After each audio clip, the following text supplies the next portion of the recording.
보통 가게.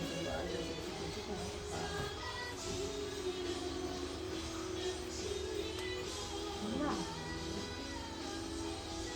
한 시간 동안 힘들 것 같은데? 안 힘들어. 수준으로 가는 거지. 목사님이 계시는 거 힘들어.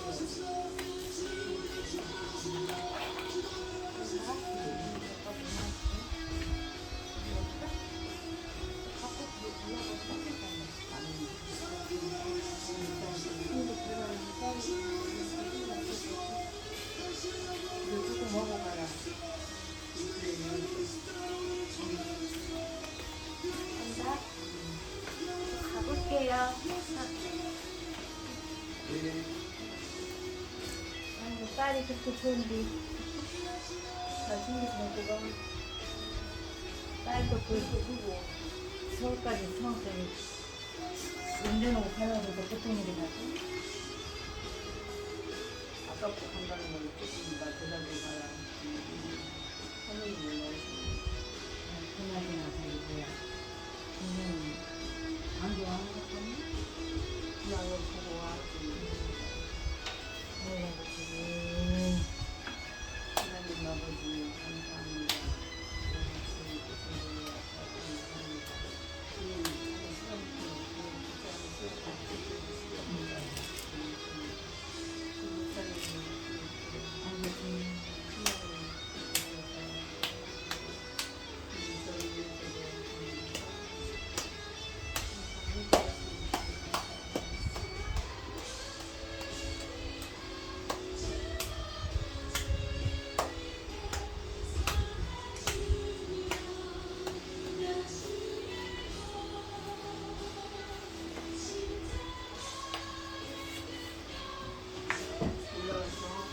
안경 안 벗어.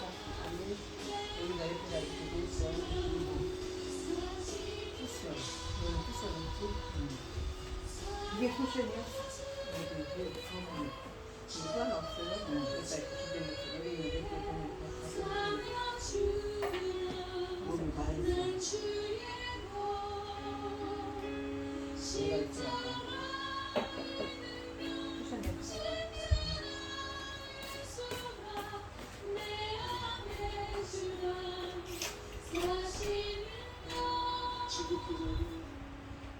지극히 작은 자 주인 주의 예수 유익한 날 부르셔서 간절한 기대와 소망 부끄럽지 않게 십자가 정케 하시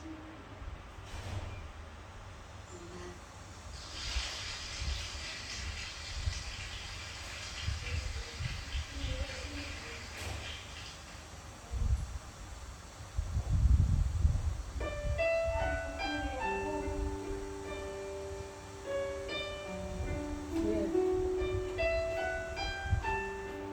보려고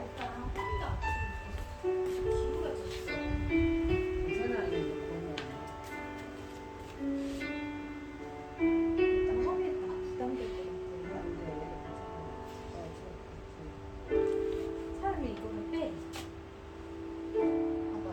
내 아버지 이게 더 낫지 않아? 그래도 이게 좀 휴식도 안 돼. 날 향해 부르시 아니 한 목사님이 다 아프셨어.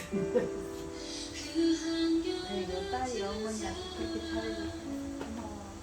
모든 두려움 물리치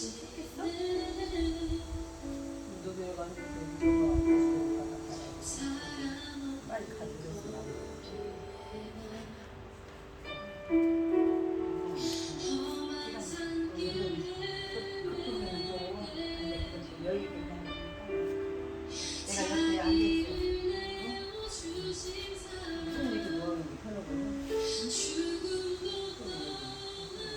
하나를 더 갖고 줘야 되니까 때리는 주님 하나님 만족하게 인생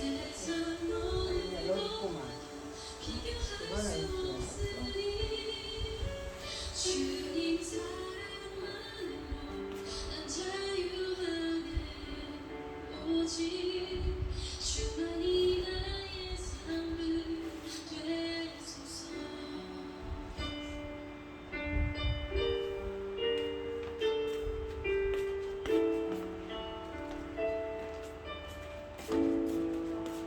우리 옷을 옆에 앉았어. 불안해. 딸이 불안한가 봐. 있으면 좋으시고. 내가 옆에 있어. 옆에 있어.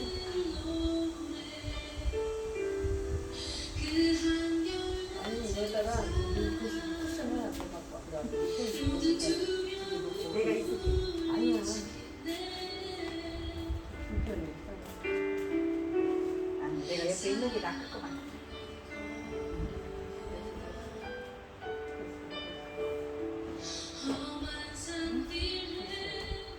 괜찮아?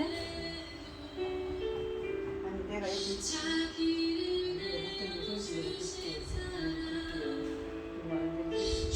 너도 괜찮아? 아니, 그렇게 힘이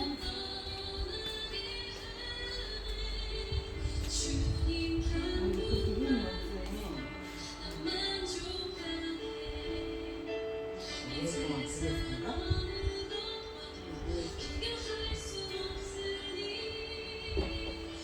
오랫동안 그랬던가?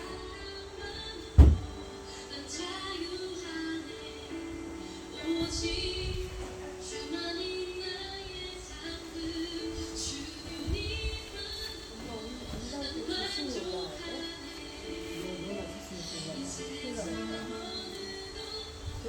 비교할 수 없으니 집에 올라가. 주님 사랑만으로 난 자유하네. 내가 옆에 앉아있어. 오직 주만이 나의 삶을 되소서.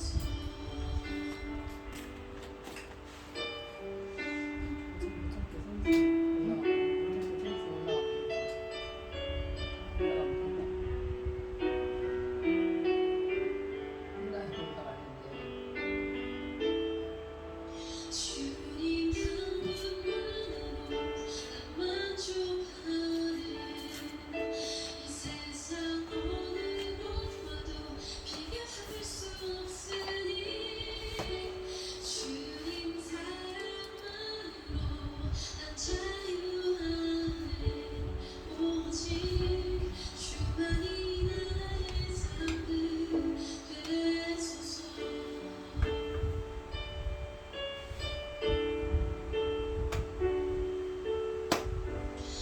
오직 주만이 나의 삶을 되소서.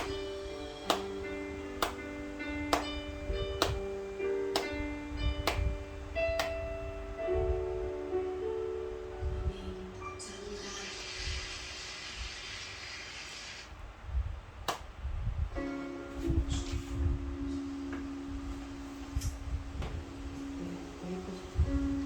내가 옆에 있고 싶어. 그럼 가끔 괜찮아. 아, 목사님 쳐다보시네. 내가 옆에 있어. 잠깐만. 옆에 오지 말라고 그래서.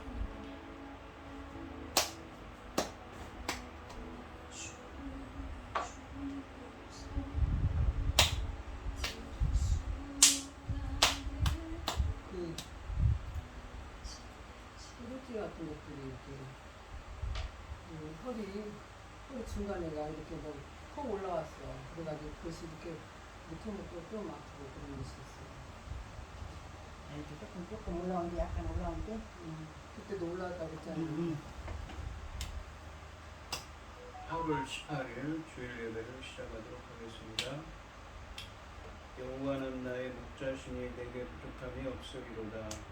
그가 나를 푸른 풀밭에 누이시며 쉴만한 물가로 인도하시는도다. 내 영혼을 소생시키시고 자기 이름을 위하여 그의 길로 인도하시는도다. 내가 사망의 음침한 골짜기로 다닐지라도 해를 두려워하지 않을 것은 주께서 나와 함께 하심이라. 주의 지팡이와 막대기가 나를 안위하시나이다. 주께서 내 원수의 목전에서 내게 상을 차려주시고 기름을 내 머리에 부으셨으니 내 잔이 넘치나이다. 내 평생의 선하심과 인자하심이 반드시 나를 따르리니 내가 여호와의 집에 영원히 살리로다. 아멘. 아멘. 저희들을 창세전에 택정하시고 여기까지 인도해 주신 분이 감사드립니다. 오늘 예배 가운데 임재하여 주시고 이 예배가 신령과 진정으로 드려지는 예배가 되게 하여 주시옵소서. 이 모든 말씀 거룩하신 예수님의 이름으로 기도드리옵나이다. 아멘. 찬송가 1장입니다.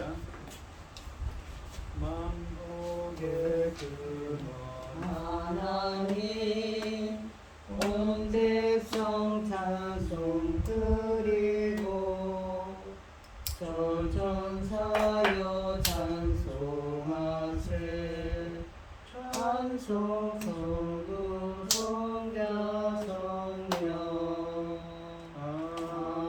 아멘. 사도신경하심으로 신앙고백을 하시겠습니다. 전능하사 천지를 만드시는 하나님 아버지를 내가 믿사오며 위하여 주 예수 그리스도를 믿사오니 이는 성령으로 잉태하사 성령여 나에게 나시고 본dio 빌라도에게 고난을 받으사 십자가에 못 박혀 죽으시고 장사한 지 사흘만에 종자오늘에서 다시 살아나시며 하늘에 오르사 전능하신 하나님 편에 앉아 계시다가 자리로서 산자와 죽은 자를 심판하러 오시리라. 성령을 믿사오며 거룩한 공의와 성도로서 교통하는 것과 죄를 사하여 주시는 것과 동일하시 사는 것과 영원히 사는 것을 믿사옵나이다. 아멘. 도동문 38번입니다.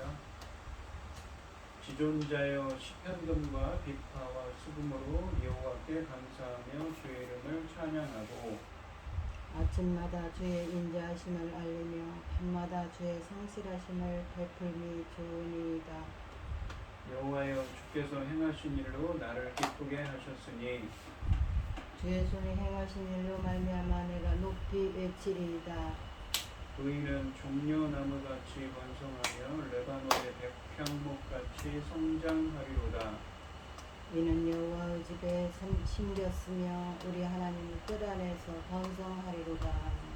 그는 늙어도 여전히 결실하며 진액이 풍족하고 빛이 청청하니 여호와의 정직하심과 나의 발이 되심과 그에게는 불의가 없으니 선포되리로다. 아멘. 찬송가 191장입니다.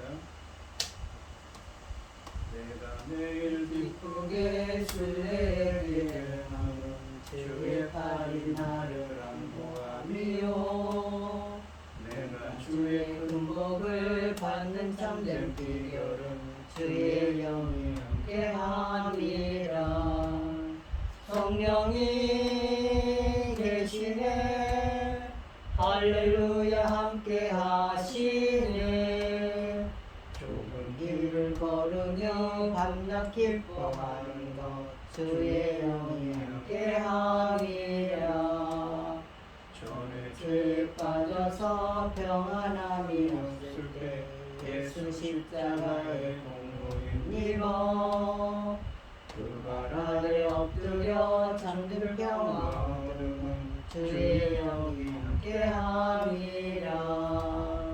성령이 계시네 할렐루야 함께하시네.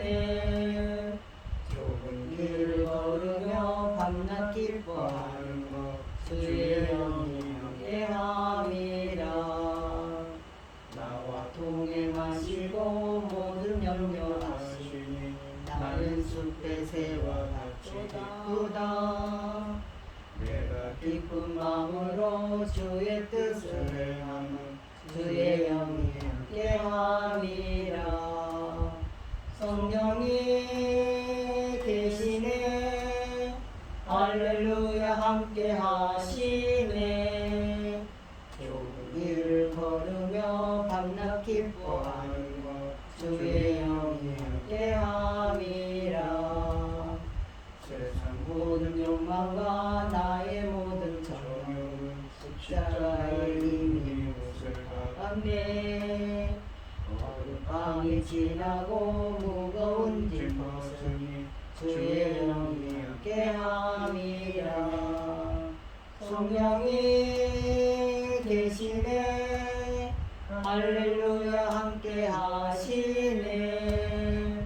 좋은 길을 걸으며 밤낮 기뻐하는 것 주의 영이 함께함이라. 아멘. 기도하겠습니다. 복 있는 사람은 악인 꾀를 따르지 아니하며 죄인의 길에 서지 아니하며 오만한 자의 자리에 앉지 아니하고 오직 여호와의 율법을 즐거워하여 그의 율법을 주야로 묵상하는 자로다. 그는 시냇가에 심은 나무가 철을 따라 열매를 맺으며 그 잎사귀가 마르지 아니함 같으니 그가 하는 모든 일이 다 형통하리로다. 아멘. 천지 만물을 지으신 전능하신 하나님 아버지, 어리석고 보잘것없는 저희를 자녀 삼으시고 아버지의 사랑 가운데 살아가게 하심을 참으로 감사드립니다.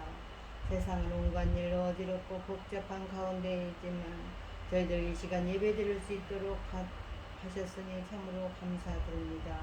전능하신 하나님 아버지, 저희 나라 대한민국을 지켜주시옵소서. 아버지, 세상을 돌아볼 때에 온갖 전쟁으로 온갖 재난으로 이 지구촌이 조용할 날이 없지 않습니까? 그럼에도 아버지 하나님, 저희는 아버지만 의지하고 바라보고 오직 하나님 뜻대로만 살기를 원하오니 아버지 하나님, 이 대한민국 저희 민족을 불쌍히 여겨주시고 아버지 재난으로부터 전쟁으로부터 지켜주시옵소서. 언제 터질지 모릅니다. 아버지 하나님, 불안하기 그지없고 아버지 하나님, 지도자가 또 이 나라를 아버지 하나님 어떻게 지금 인도하고 있는지 아버지 아시고 계시죠. 아버지께서 걱정하고 계시지 않습니까? 전능하신 하나님 아버지, 어제 토요일이라 또 집회를 서울 그 길거리 집회를 보니 참 마음이 너무 아팠습니다.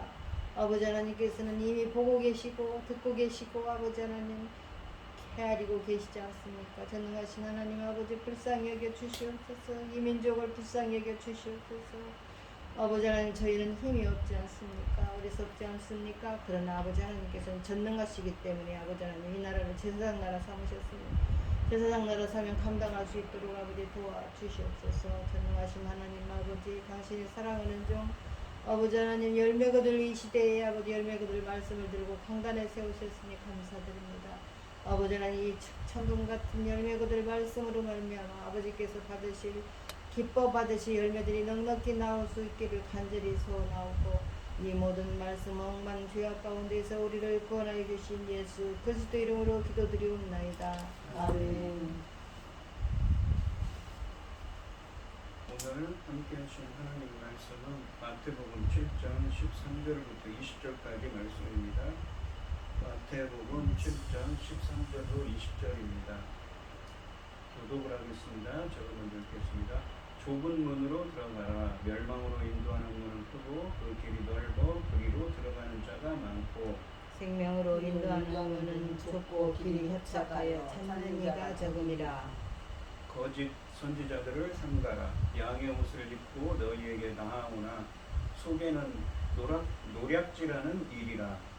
그들의 열매로 그들을 알지니 가시나무에서 포도를 또는 엉겅퀴에서 무화과를 따겠느냐. 이와 같이 좋은 나무마다 아름다운 열매를 맺고 못된 나무가 나쁜 열매를 맺나니 좋은 나무가 나쁜 열매를 맺을 수 없고 못된 나무가 아름다운 열매를 맺을 수 없느니라. 아름다운 열매를 맺지 아니하는 나무마다 찍혀 불에 던져지느니라. 이러므로 그들의 열매로 그들을 알지니라. 아멘. 찬송가 521장입니다.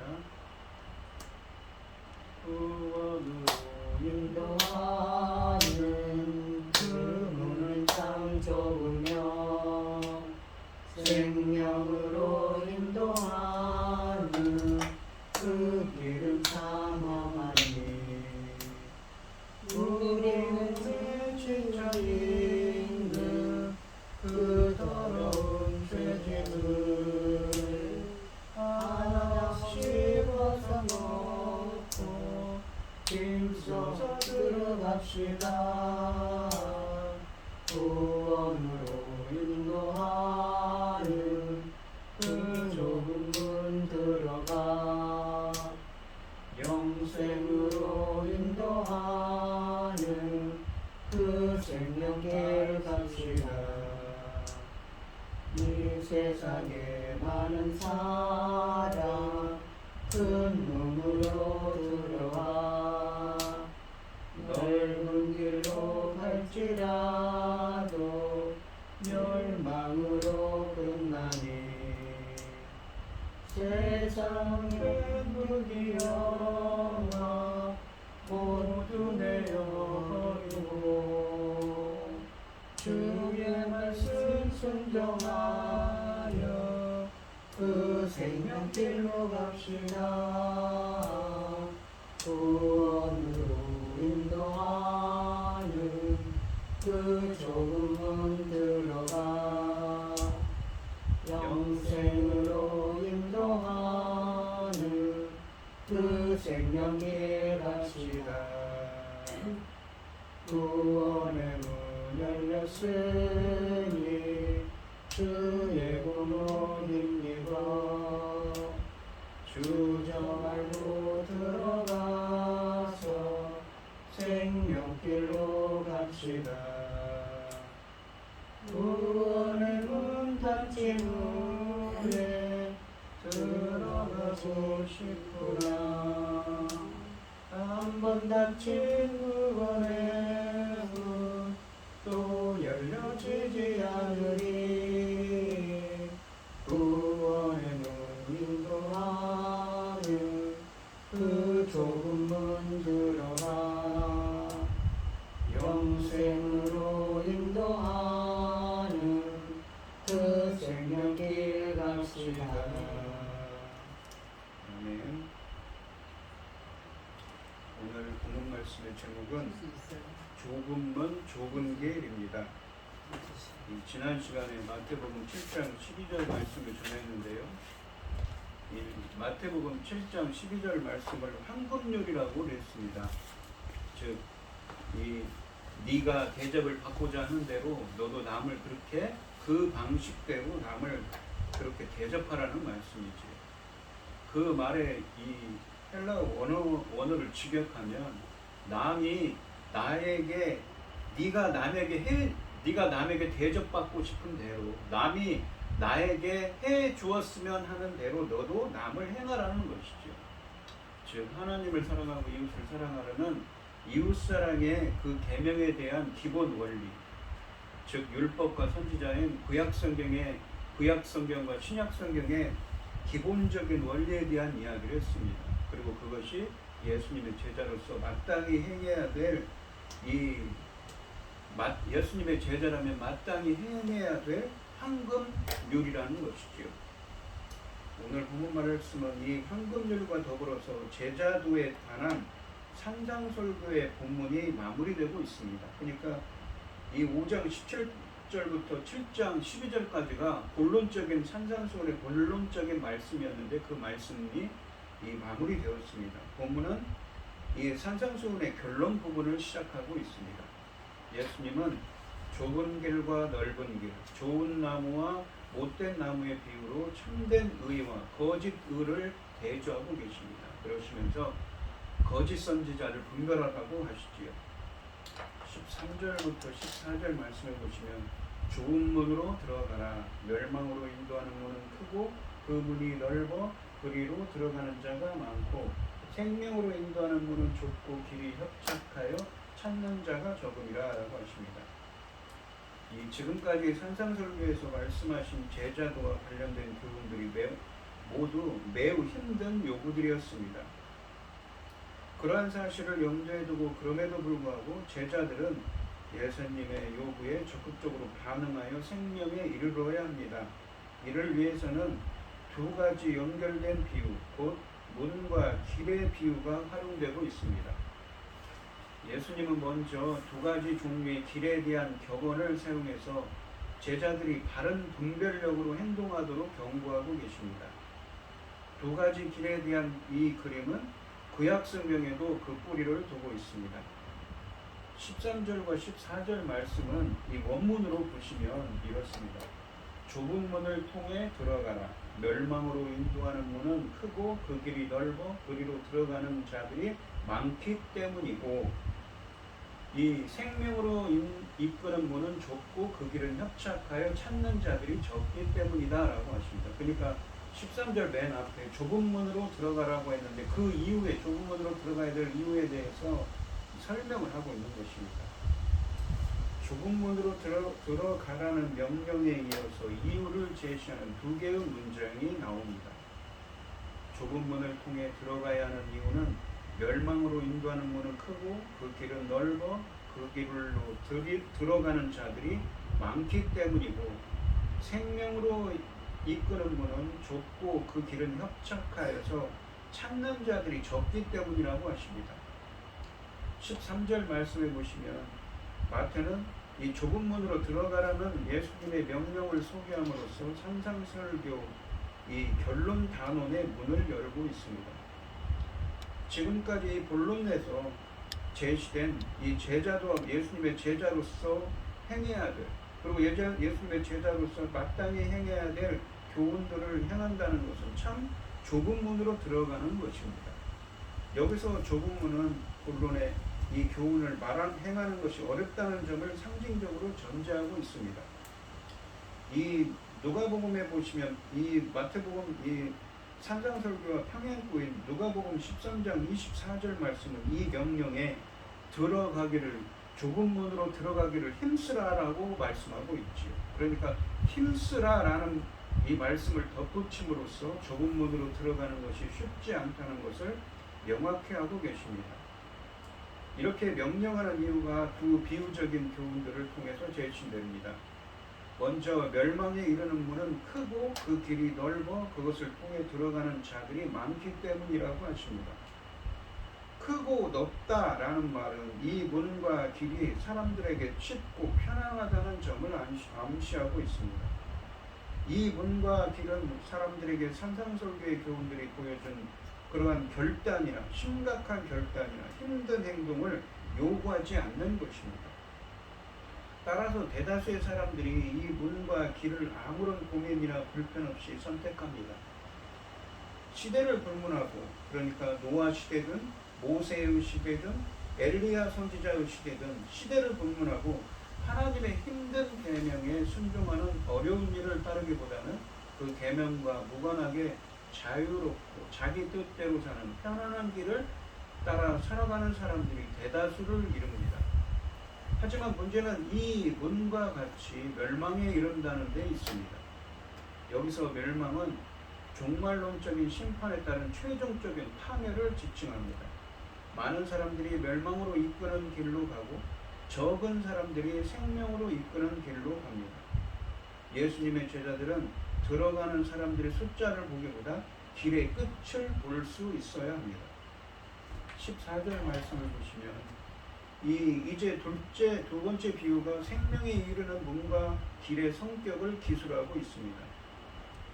생명으로 인도하는 문은 좁고 그 길이 협착하여 그것을 찾는 자가 적기 때문이라고 합니다. 그렇기 때문에 좁은 문으로 들어가라라고 하시는 것입니다. 여기 보시면 좁고 협착하다라는 말은 이 문과 길이 사람들에게 정말 어렵다는 점을 의미합니다. 예수께서 지금까지 제시된 이 산상설교의 교훈들은 제자들에게 심각한 결단과 힘든 행동들을 요구합니다. 이 14절 말씀에 협착하여라는 라고 번역된 이 헬라어 단어는 이 슬리고라는 헬라어인데, 이 말은 원래 이 슬립시스라는 단어, 고난과 협박, 환난과 핍박을 의미하는 슬립시스라는 단어는 이 슬리고라는 단어에서 유래한 말입니다. 그렇기 때문에 이 협착하다는 말은 어떤 의미냐면, 사도행전 14장 22절에 우리가 하나님 나라에 들어가려면 많은 환난을 겪어야 할 것이다 라는 말씀처럼 박해의 가능성을 암시하고 있는 말입니다. 고난과 핍박과 환난과 박해가 있다는 것이죠. 좁은 길을 가려면 많은 고통과 아픔을 감수해야 한다는 것을 의미합니다. 예수님의 산상수훈을 통해 가르쳐 주신 삶의 방식대로 사는 것은 결코 쉽지 않습니다. 그러나 이 길이 바로 이 영생을 상징하는 생명으로 나아가는 길이라는 것이지요.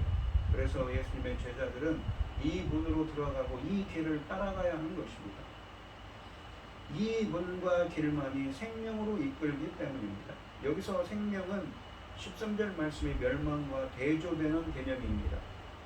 완성된 하나님의 나라에 들어가는 것 또는 구원과 일치되는 영생을 지칭하고 있습니다. 그런데 생명의 문을 찾고 그 길을 따르는 자들은 적다고 하십니다. 13절 말씀에서는 넓은 문으로는 들어간다라고 했는데, 들어간다는 넓은 문으로 보시면 넓어 그리고 들어가는 자들이 많다라고, 들어가는 자들이 많다고 했죠. 근데 14절에서는 좁은 문, 생명으로 이끄는 문은 좁고 그 길이 협착하여 찾는 자들이 적다고 했죠. 찾는 사람, 발견하는, 이게 누군가 찾아가는 곳이에요. 왜요? 그곳은 좁고 협착해서 말입니다. 고난의 길이기 때문인 것이죠. 이것은 넓은 문은 굳이 찾지 않더라도 누구나 들어갈 수 있는 데에 반해서 좁은 문은 적극적으로 찾지 않으면 발견하는 것조차 어렵다는 점을 우리에게 시사해 줍니다. 그리스도께서 생명의 문을 열고 초청하시는데도 그 초청은 힘들고 어려운 순종을 요구하기 때문에 대다수의 사람은 그 초청에 관심조차 보이지 않습니다. 단지 소수의 사람들만 반응하여 생명으로 인도하는 문을 찾고 그리스도의 제자가 되는 것입니다. 그렇다면 생명의 문과 길을 찾고 그 문으로 들어가서 그 길을 따라 살아가는 제자들은 참으로 큰 특권을 누리는 자들인 것입니다. 이 말씀은 우리에게 세상이 지향하는 가치관과 전혀 다른 하나님 나라의 원칙에 따라 살아갈 것을 요구합니다. 하나님 나라로 가는 길은 세상 것보다 훨씬 더 좁고 협착합니다. 신앙적으로 도덕적 기준이 훨씬 더 높다는 뜻입니다. 쉽지는 않겠지만 할 수 있기 때문에 우리를 이 길로 부르셨습니다. 우리는 이처럼 높고 고상한 기준과 윤리에 따라 살도록 부르심을 받았습니다. 세상에는 두 부류의 사람만 존재합니다. 한 부류는 대다수의 사람들로서 넓은 문으로 들어가서 세상의 흐름을 따라 생각하고 판단하고 자신의 이익을 추구하며 살아가는 사람들입니다. 그들은 자신을 위해 집과 차를 구입하고 자녀를 위해 헌신하고 건강을 위해 꾸준히 투자하는 데에만 전념하며 하루하루를 살아갑니다. 그들의 가치관에서 가장 중요한 것은 재물과 자녀와 건강일 뿐이고, 그래서 그들은 그것들을 위해 모든 관심과 힘을 쏟습니다. 이러한 사람들의 특징은 자기중심적입니다.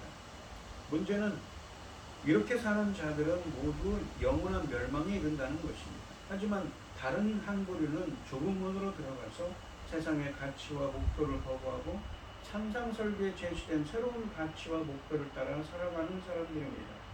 그들의 가치관에서 가장 중요한 것은 재물이 아니고 하나님이며, 따라서 그들은 하나님의 나라와 그분의 의를 최고의 목표로 삼고 살아갑니다. 그러한 사람들의 특징은 황금률에 잘 표현된 타인 중심적입니다. 황금률이 뭐라고 그랬죠? 7장 12절에 있는 네가 대접받고자 하는 대로 네가 대접받고자 하는 것처럼 그렇게 다른 사람을 대접하라고 하죠. 그러니까 이 말은 어떻습니까? 이타적이죠. 그리고 타인 중심적입니다. 물론 이러한 삶의 방식은 세상과 달라서 힘들고 어렵습니다. 그런데도 이 길을 발견하는 것은, 찾는 것은 하나님의 은혜로 주어지는 놀라운 특권입니다. 더욱이 이 길만이 영원한 생명의 길이기에 그들은 행복하게 이 길을 따라 살아가야 하는 것이지요. 15절 말씀을 보시면 거짓 선지자들을 삼가라. 양의 옷을 입고 너희에게 나아오나 속에는 노략질하는 일이라 라고 하십니다. 이 양의 옷을 입고 너희에게 나오나 속에는 일이라고 하죠. 겉과 속이 다른, 우리가 위선자, 외식하는 사람들이라고 그랬죠. 그런 사람들이라는 것입니다. 겉으로는 그 양 같아요. 하지만 속에는 노력하는 일이라고 하는 것입니다. 예수님은 이 마태복음 5장부터 7장 12절까지 말씀에서 율법과 선지자들의 의미, 곧 구약에 나타난 하나님의 뜻을 가르치셨습니다. 뿐만 아니라 신약에서도 이 본문을 인용을 하죠. 그래서 어떻습니까? 신구약 성경의 기본적인 논리입니다. 선지자들의 사명은 하나님의 뜻과 목적을 가르치는 것이었기에 예수께서 산상설교로 가르치는 것은 천부의 뜻과 목적을 드러내는 선지자의 역할을 수행하는 것입니다. 반면 거짓 선지자들은 사람들에게 하나님의 뜻과 목적을 주장하지만 그들의 행위가 실제로는 하나님의 뜻과 목적을 오해하고 있음을 입증합니다. 그들의 이해는 예수님께서 해석하신 율법과 선지자들 곧 구약에 계시된 뜻에서 이탈했습니다. 그들은 선지자의 권위로 기독교 공동체 안에서 활동하며 사람들을 빼앗아 파멸로 이끌어갑니다. 그만큼 그들의 존재와 활동은 교회의 치명적인 것이지요. 그래서 이 마태복음 7장 15절로 23절까지 말씀은 거짓 선지자들의 정체를 분별하도록 경고하고 있는 것입니다. 마태복음 7장 15절로 20절까지 말씀은 거짓 선지자들의 특징과 그들의 정체를 분별할 수 있는 방법을 가르치시고 21절부터 23절까지 말씀은 거짓 선지자들이 종말에 하나님 앞에서 겪게 될 심판을 묘사하고 있습니다. 15절 말씀해 보시면 예수님은 거짓 선지자들을 주의하도록 경고하고 계십니다. 왜냐하면 금줄은 이리와 같은 이들이 양의 옷으로 위장하기 때문이라고 하십니다. 구약에서 양은 하나님의 백성, 이리는 파멸로 이끄는 악한 자들을 가리킬 때 사용된 말입니다. 이리는 말세에 등장할 것으로 예상되는 자들인 거짓 선지자들을 의미하기도 합니다. 너희에게 나아오나 라는 말씀은 거짓 선지자들이 외부에서 공동체 내부에 오는 것을 묘사하고 있습니다. 이들은 양의 옷을 입고 활동하기 때문에 정체를 파악하기 힘듭니다. 또한 양의 옷을 입는다는 것은 너희에게 온다는 표현과 더불어 이리가 양으로 위장해 양무리 가운데서 자유롭게 돌아다니는 특성을 묘사한 것입니다. 겉과 속이 다른 외식하는 자들과 같다는 것입니다. 말하자면 거짓 선지자들은 교회를 잡아먹으려고 순한 모습으로 위장해서 마음대로 포식의 대상인 교회를 활보합니다. 이런 점에서 양무리는 하나님의 백성인 이스라엘을 상기시키며 본문에서는 교회 혹은 새 언약 공동체라고 할 수 있습니다. 이 15절 말씀은 이리들이 양떼를 공격하는 방식보다는 파멸시킨다는 사실에 초점을 맞추고 있습니다. 그래서 예수님을 쫓는 제자들에게는 양의 옷을 입은 이리와 진짜 양을 분별하는 능력이 필요한 것이지요. 어떻게 분별할 수 있을까요? 예수님께서는 이어지는 구절들에서 그 방법을 설명하고 계십니다. 16절로 18절 말씀을 보시면 그들의 열매로 그들을 알리라. 거짓 선지자들이 양의 옷을 입고 약탈하는 일이라고 속으로는 이리 때인데 그들을 어떻게 분별할 수 있냐면 그들의 열매, 그들의 행동으로 안다고 합니다. 삶의 열매죠. 가시나무에서 포도를 또는 엉겅퀴에서 무화과를 따겠느냐. 이와 같이 좋은 나무마다 아름다운 열매를 맺고 못된 나무가 나쁜 열매를 맺나니 좋은 나무가 나쁜 열매를 맺을 수 없고 못된 나무가 아름다운 열매를 맺을 수 없느니라 라고 하십니다. 여기 보시면 포도나무와 무화과는 어떻습니까? 이 구약성경에 이사야나 예레미야 같은 선지자에 보면 하나님의 백성들을 이 포도나무와 무화과나무에 비유를 하지요. 그러니까 좋은 열매입니다. 근데 이 거짓 선지자들은 나쁜 이 열매를 맺는다는 것, 그들의 행위로서 보여준다는 것이죠. 그것으로 분별할 수 있다는 말씀입니다. 거짓 선지자들은 변장을 하고 있어서 그들의 정체를 파악하는 것은 어렵습니다. 마치 양인 것처럼 양의 옷을 입고 있기 때문이죠. 성도들은 그들의 가르침뿐만 아니라 그들의 삶으로 선지자적 소명을 수행하도록 보냄받은 자들인지 분별할 수 있어야 하는 것입니다. 그래서 예수님은 삶의 문제를 열매라는 소재로 강조하십니다. 16절부터 20절까지 말씀은 16절에 보시면 어떤 말씀으로 시작하냐면 그들의 열매로 그들을 알지니라는 말씀이 있는데 16절 상반절에 이 그들의 열매로 그들을 알 것이다 라는 말씀이 20절 하반절 끝에도 나옵니다. 그래서 앞뒤로 감싸는 구조를 형성하고 있죠. 17절 말씀해 보시면 좋은 나무가 아름다운 열매를 맺고 못된 나무가 나쁜 열매를 맺는다고 하십니다. 산상설교의 맥락에서 좋은 나무는 예수님의 제자들, 그리고 아름다운 열매는 예수님께서 가르치신 말씀, 이 산상수훈의 말씀들을 가리킵니다. 한편 못된 나무는 비록 진리에 속한 척하기는 하지만 나쁜 열매를 통해 자신들의 정체를 드러내는 거짓 선지자들을 가리키는 말입니다. 여기서 나쁜 열매라고 했는데 이 나쁜이라고 번역된 포네로스라는 이 헬라어는 성경에 보면 악한 사람 할 때 악한, 나쁜 혹은 썩은의 의미를 담고 있습니다. 그들은 악한 행위를 보낸다는 것이죠. 거짓 선지자의 잘못된 교리나 교훈에서 잘못된 행동 양식이 표출되기 때문에 거짓 선지자의 열매는 그들의 교리와 행동 그리고 행동의 결과 모두를 의미한다고 볼 수가 있습니다. 원인이 없는 결과는 있을 수 없고 뿌리가 없는 열매는 있을 수 없습니다. 마찬가지로 거짓 선지자의 실체를 알 수 있는 열매는 그들의 교리나 교훈과 그 가르침에 따른 행동 그리고 그 행동의 결과 모두를 말하는 것이 타당한 것이지요.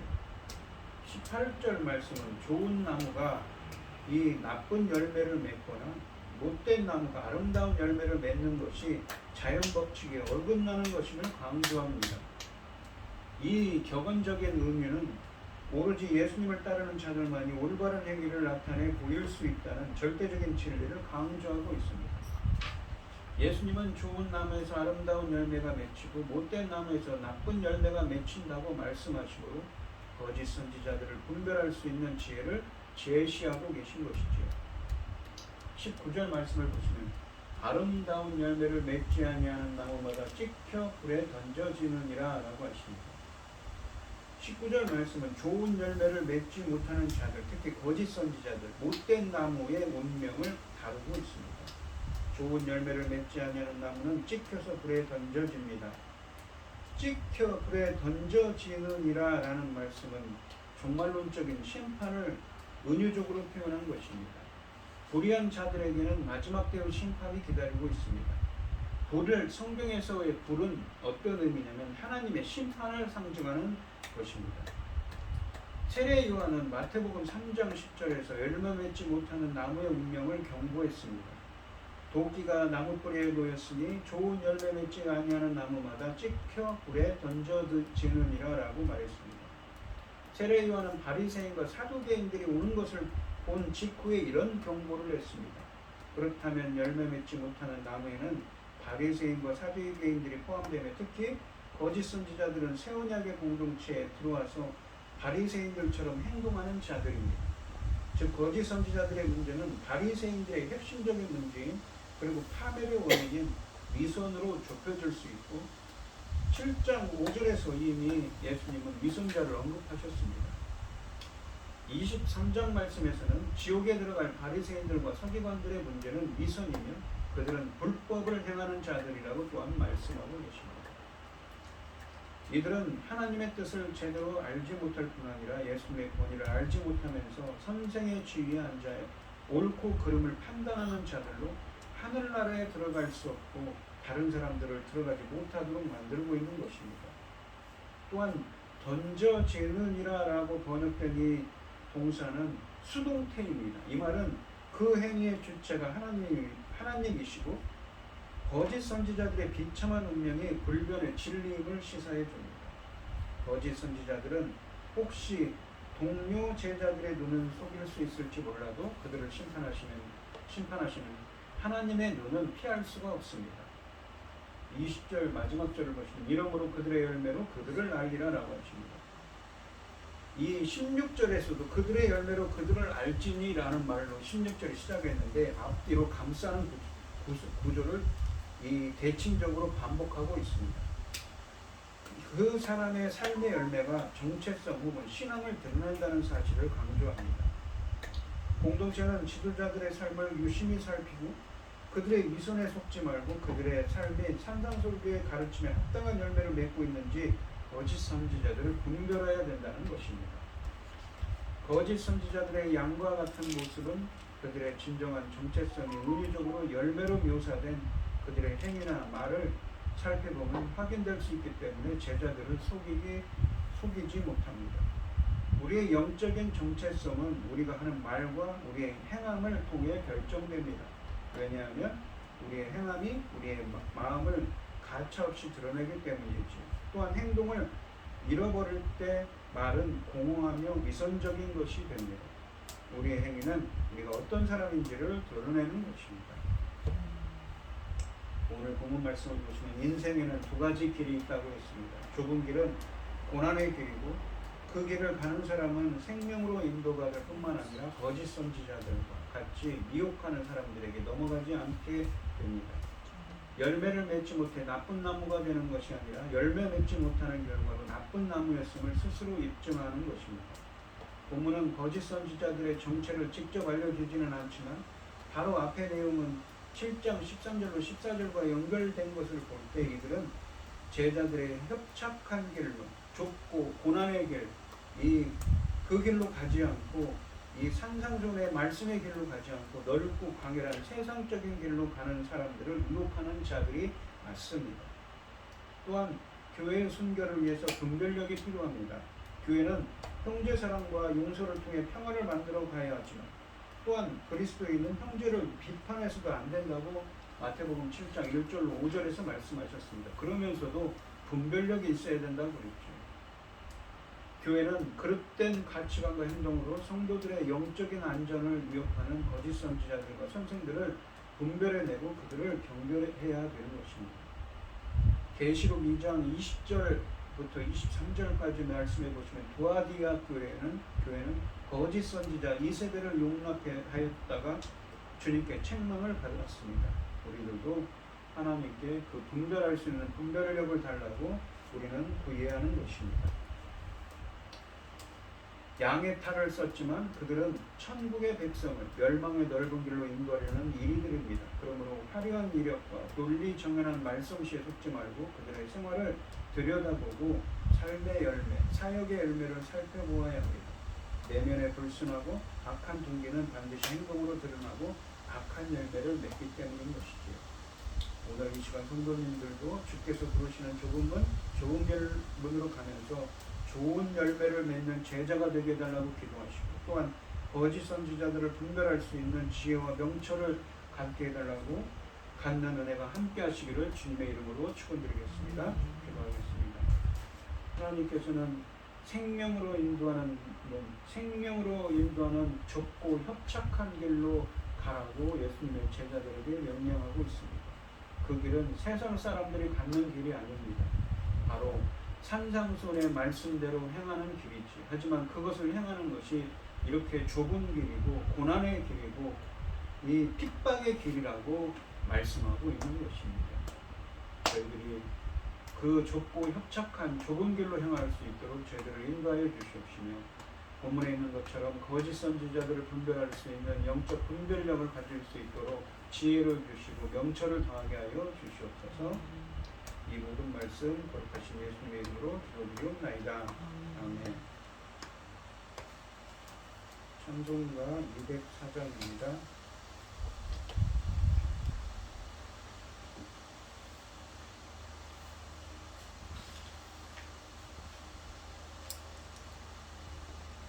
주의 말씀 듣고서 준행하는 자는 암석 위에 터닫고 집을 지은 같아. 비가 오고 물나며 바람 부딪혀도 암석 위에 세운 집 무너지지 않네. 잘 짓고 잘 짓세 우리 집 잘 짓세. 마음새 반석 위에다 우리 집 잘 짓세. 주의 말씀 듣고도 행치 않는 자는 모래 위에 터닫고 집을 지은 같다. 비가 오고 물나며 바람 부딪힐 때 모래 위에 세운 집 크게 무너지네. 잘 짓고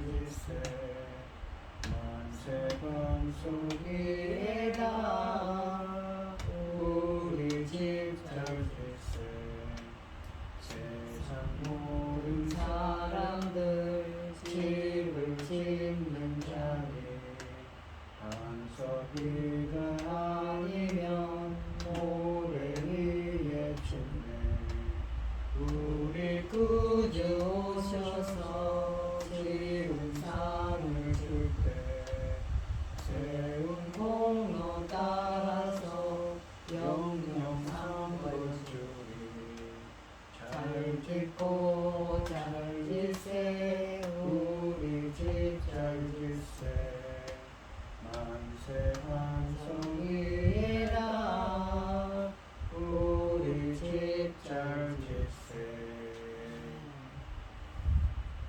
기도하겠습니다. 우리에게 모든 것을 주신 하나님 감사드립니다.